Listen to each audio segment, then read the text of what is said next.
La protection des droits de l'homme et l'efficience des défenseurs sont des sujets qui tiennent à cœur au Centre de documentation et de formation sur les droits de l'homme. Dans la dynamique de son action d'accompagnement des défenseurs des droits de l'homme, le CDFDH a organisé les 6 et 7 juin dernier à l'hôtel Agla dans la ville de Lomé un atelier de renforcement de capacité d'un pôle d'acteurs pour une meilleure protection et surveillance des droits de l'homme dans les 6 régions du Togo avant, pendant et après les prochaines élections locales de 2019. 23 points focaux et analyse des 6 régions du Togo constituent les acteurs qui ont été outillés durant ces 2 jours. Initiative du CDFDH, cet atelier a été soutenu par des partenaires techniques et financiers à l'instar d'Osiwa et du PNUD. L'accent a été mis sur la professionnalisation du travail des défenseurs de droits de l'homme pour une meilleure surveillance des cas de violation dans le pays.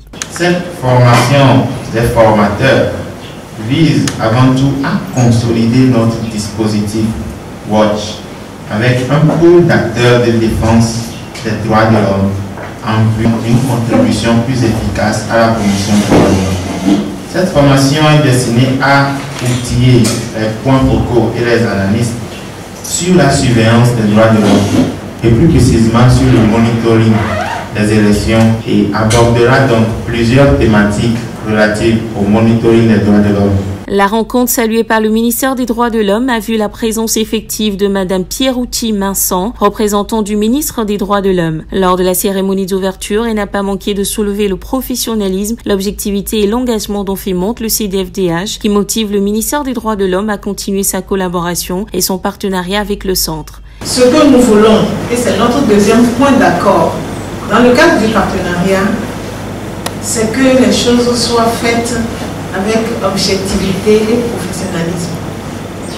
Et de ce point de vue-là, le CDFDH a toujours donné son gage de façon à ce que nous puissions travailler dans une bonne compréhension. Et ce processus à laquelle nous assistons aujourd'hui est un processus qui n'a pas commencé aujourd'hui.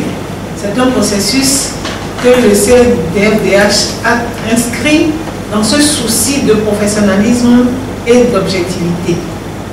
C'est à cette condition-là que nous pouvons avoir une collaboration que nous souhaitons d'ailleurs vraiment au niveau du gouvernement pour que les choses puissent bien se faire. Des thèmes précis ont été abordés durant ces 2 jours. Entre autres, l'interaction entre les droits de l'homme et les mécanismes de protection des droits de l'homme, les enjeux liés au passage du Togo devant le comité de lutte contre la torture. La formation a donc permis d'outiller les 13 points focaux et les 10 analyses pour qu'à leur tour, ils puissent former et encadrer les moniteurs et observateurs de leurs différentes régions pour une meilleure surveillance des droits de l'homme. Nous avons appris beaucoup de choses et ce qui est plus intéressant dans cette rencontre, c'est la façon de nous mettre en réseau pour travailler sur les thématiques des droits de l'homme.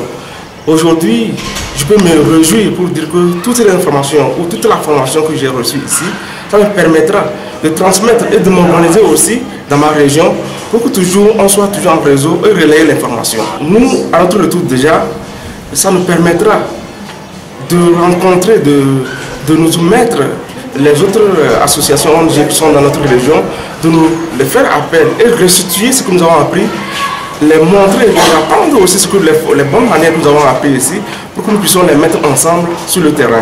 En tant qu'acteur de protection des droits des enfants, je me réjouis de connaître, de savoir et qu'actuellement, je fais partie d'une équipe solide où nous avons les outils, où nous sommes renforcés sur les stratégies efficaces, les comportements à adopter pour être de plus en plus objectifs et professionnels dans notre démarche de protection et de promotion des droits des enfants. Cet atelier de 2 jours s'est clôturé par la remise aux points focaux d'outils pour collecter et signaler les cas de violation qu'ils recenseront dans leurs régions respectives. Accompagné de ses partenaires techniques et financiers, Osiwa et le PNUD, le Centre de documentation et de formation sur les droits de l'homme, le CDFDH, compte bien réussir sa mission d'accompagnement.